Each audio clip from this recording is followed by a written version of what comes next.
Salama, faly mahitanao indray dia androantsika hiresaka momba ny React.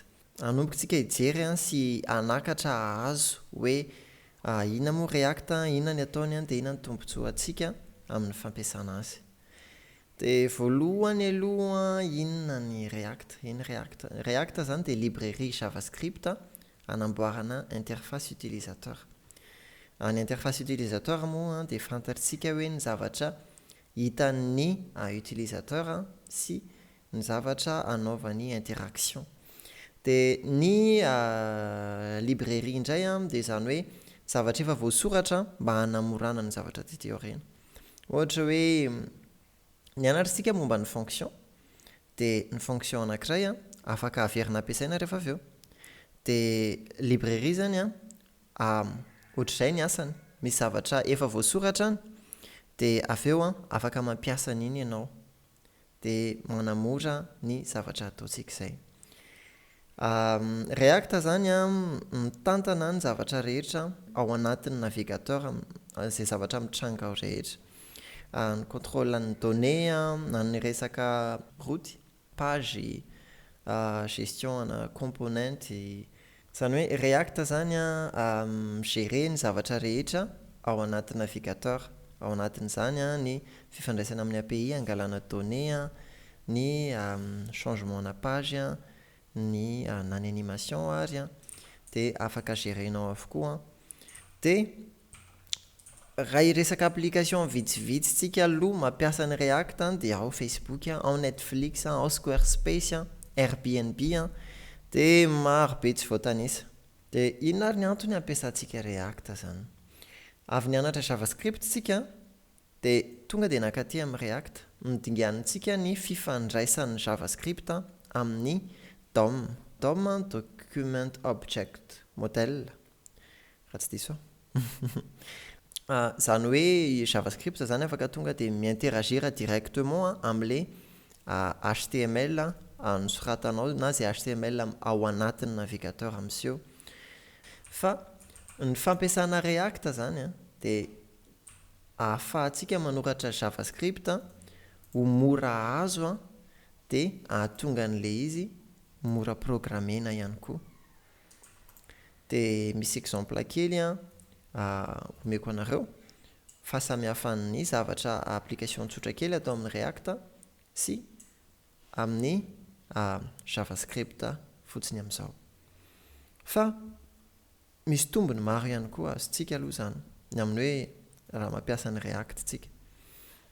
Satria React efa établi tsara izy na par rapport amin'ny framework hafa, dia betsaka ihany koa ny opportunité azo amin'ny React. Eo koa aloha zany dia efa manoratra hoe tsy misy mitady olona hikody amin'ny JavaScript fotsiny amin'izao fa ao anaty librairie. Rehefa ohatra hoe any amin'ny front-end zany, amin'ny zavatra hita atao amin'ny navigateur. Dia betsaka ny opportunité amin'ny React, dia izy koa efa établi tsara, dia betsaka koa ny librairie hafa namboarina ho an'ny React. Tena betsaka. Ohatra hoe MUI zao ho ana interface, React Query, React Table, BDB. Zany hoe afaka manamora ny asantsika zany izy aty amin'ny front-end. Dia ny communauté koa ngeza be, zany hoe betsaka ny afaka mifanampy, afaka manampy anao raha ohatra hoe misy blocage anananao dia afaka mahita ny valiny ianao. Dia ao na ary zany fomba hanomboantsika hanoratra React. Voalohany aloha dia ny fanao anazy hatramin'ny voalohany dia mampiasa create React app. Raha manao recherche koa ianao hoe React ao dia tonga dia izay ny commande voalohany miseho ao. Fa ny recommandationko indray nefa dia amin'ny fampiasana ny arina satria connexion indraindray tsy voatery tena tsara. Nefa ihany koa na tena tsara ny connexion fa NPM zany rehefa ohatra ka ampiasainao dia mamerina amin'ny télécharge ny module rehetrarehetra izy na dia efa nalainy ary. Fa raha ohatra ianao ka mampiasa arina dia izay module efa nalainy dia tsy averiny alaina intsony. Dia zany hoe ny temps na téléchargement zany tonga dia réduit hatramin'ny ampafolony ihany raha ohatra ianao ka manoratra matetika, raha ohatra ianao ka mikody matetika. Arakaraky ny projet isana projet atrehanao zany de tena misauve fotoana be ao antsika le arina. De noho izany ny zavatra ataontsika voalohany de installer iarina. Manao antsika hoe npm install-g -g iteneny hoe global ho an'ny machine manontolo iarina ohatra zao. De avy eo rehefa vita ny installation ny arina de ampiasa ny Vite indray tsika. Vite mahatonga antsika afaka midévelopper application React aingana lavitra satria Vite rehefa ohatra hoe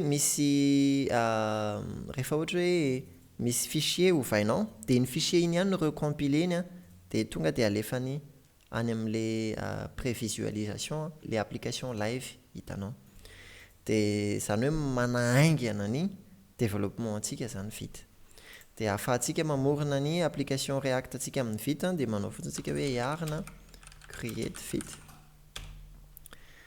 De etsika eo no afaka misy étape raisitsika rehefa avy eo. Tonga de miteny izy hoe inona ny anaran'ilay projet de io anarana soratantsika io ihany koa no anaran'ilay dossier. De ataontsika hoe React Vite. Ohatra hoe React V entrée.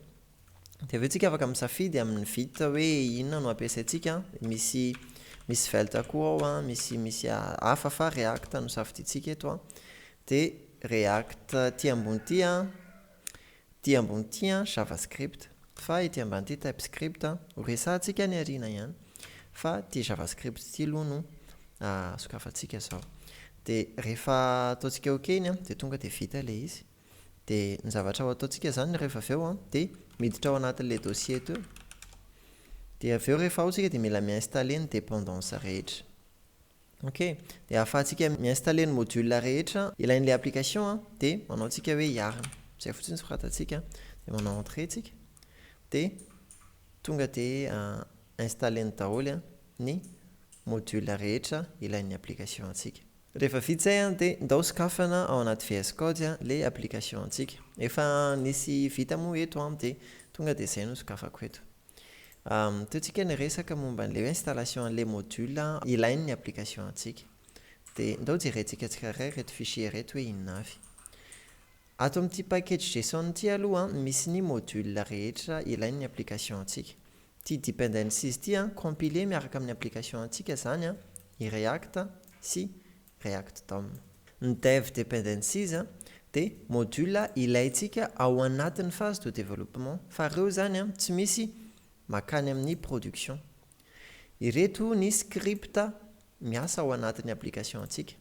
Raha ohatra tia zany ka manao hoe iarina dev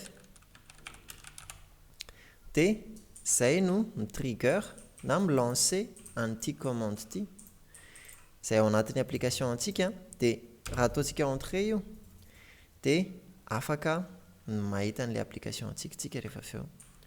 De ndao sokafako ty lien ty de asehoko anareo hoe inona no ao anatiny ao de io no ao anatiny ao. Io zany ny application antsika par défaut ny créentsika tamin'ny Vite. Ok. Misy information dynamique ao jerentsika hoe ahoana no nanaovana an'io. De reo module reo zany le dépendance ilain'ny application antsika de installer ao anatiny ty dossier ty. Zany hoe tsy natao kitihana mihitsy io dossier io fa raha misy erreur nefany mety tsy voatery avy amin'le application de mety misy ifandraisany amin'le module zay raha ohatra hoe nalefa tany amin'ny GitHub ohatra le izy de avy eo téléchargena de misy tsy mety de afaka supprimer ny notre module de mamerina manao iarina mi-installer an'le module rehetra. De ty iarina.log ty isaky mi-installer module tsika de miova ny contenu ohatra hoe karazana signature zany io. Ty Vite config ty configuration an'ny Vite ho an'ny application React atsika zay tsy hidirantsika lalina aloha. Ity git ignore eto ty de milaza amintsika hoe ignoreo ireto dossier reto sy izay fichier mitovy pattern na mitovy format amin'ny soratra ato. ohatra hoe ny fichier point vs code slash rehetrarehetra ignoreux daholo, zany hoe aza sauvegardena ny historikany, satria ny ao anatin'ny vs code slash izay ao anatin'ny rehetrarehetra zao a dia mahakasika ny vs code daholo, configuration ny vs code nao mety ho local, dia node module ity node module ity, zany hoe rehefa manao installation dia mandeha ihany io, noho izany tsy mila vesarana amin'io ny code sy ny zavatra sauvegardena. Manaraka angamba azo afiantsika tsara hoe inona avy ny dossier hafa rehetra au fur et à mesure hoe miseho amintsika tsirairay avy le izy. Dia inona koa ny dossier ny fichier ananantsika, afa-tsy izay dia manana ny index.html tsika eto. Io ihany ny fichier HTML ao anatin'ny application React tsika. Dia ny zavatra hitantsika eto dia zavatra efa fantatritsika daholo ihany, fa manao import fotsiny izy an'ity fichier ity izay extension mbola tsy hitantsika, fichier JS6. Ny JS6 dia extension an'ny React ahafahantsika ihany koa nefany manoratra syntaxe manokana ao anatin'ny React, satria ao anatin'ny React fichier React dia afaka manoratra HTML tsika, atao hoe HTML fa hitantsika eo izy afaka kelikely eo. Dia inona ary ny ataon'ity main.js6 ity ny ataon'ny main.js6 dia ity ihany no exécuteny. Hitantsika aloha hoe misy import aty, import zany miimporter fichier hafa ahafahana miaccéder amin'ny fonctionnalité any anatin'ilay fichier avy ao anatin'ilay fichier active zany. Dia eto tsika mampiasa ny React DOM izay ny importentsika tany amin'ny React DOM /client. Dia io React DOM io ao anatin'ity node module ity, fa tsy mila mijery antsika satria efa niinstalentsika izy araka ny hitantsika ao anatin'ity package JSON ity. Dia ny ataontsika eto zany dia izy hoe React DOM create route, zany hoe ny structure an'ilay document ao anatin'ilay navigateur mamorona ny route-ny racine zany, ny route-ny projet React antsika ataovy amin'ny toeran'ity élément ity code javascript document.getElement.id midika hoe alaivo ny élément manana id route. Dia hitantsika hoe manana élément manana id route tsika ao anatin'ity index.html ity. Dia zany hoe au lieu de ity zany no aseho eo dia eo no atombohy ilay application antsika. Dia ny zavatra mitranga eto dia misy an'ity hoe react.strict mode ity, jerentsika iny rehefa hanomboka icode tsika aoriana kely ao, dia asehoy ao ity component ity. Eto tsika ohatrany hoe manana HTML, fa ity zao ity hoe app ity dia component React, resahantsika misimisy ihany koa izay avy eo, fa ity app ity dia ny importena avy ao anatin'ity ./app ity izay ity fichier ity. Dia raha ohatra ka sokafantsika ny ao anatiny dia hitantsika amin'izay hoe ay reto ity miseho ity. Dia hitantsika hoe ireo les images, ireo les liens, io les textes H1 vita plus React. Dia ny importena ihany koa ity app.css ity, misy ny style ampiasain'ity fichier ity, mety miaraka amin'ny index.css. Fa ny zavatra tsikaritrisika eto ihany koa aloha dia tsy mampiasa classe tsika fa mampiasa class name, satria ny classe dia efa mot réservé amin'ny javascript, dia tsy mampiasa an'izay tsika eto. Dia class name zany solon'ny classe dia ao anatin'izay ihany koa eto tsika mahita hoe image img src react logo. Dia hoe inona zany ity react logo ity, dia avy eo hitantsika eto aty ambony aty hoe io react logo io ny importena avy ao amin'ny assets /react.svg ato zany ny ametrahana ny ressources. Dia ao anatin'ity application antsika ity manana données dynamiques tsika. Ty count is 0 ity rehefa cliquer tsika dia mitombo les valeurs ahoana nanaovana an'izany. Efa mipetraka ao anatin'ity projet atsika eto ity ny use state izay hitantsika eto. Ny zavatra mipetraka eto izany dia izao hoe count is count. Ity count ity anaty accolade dia tsy inona fa ity variable ity. Fa variable dynamique satria mampiasa state. Dia ny zavatra mitranga eto dia izao. Ny contenu an'ny count affiché ao anatin'ilay bouton satria ao anatin'ity bouton ity tsika. Io zany affiché an'ilay variable zany ilay accolade.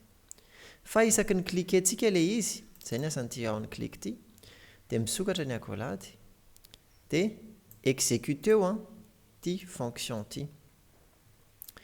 Fonction anonyme ity eto ity dia miaraka amin'ny row ity hitantsika eto ity. Zany hoe exécuteo zany ity contenu ity, izay zany famidinana anazy.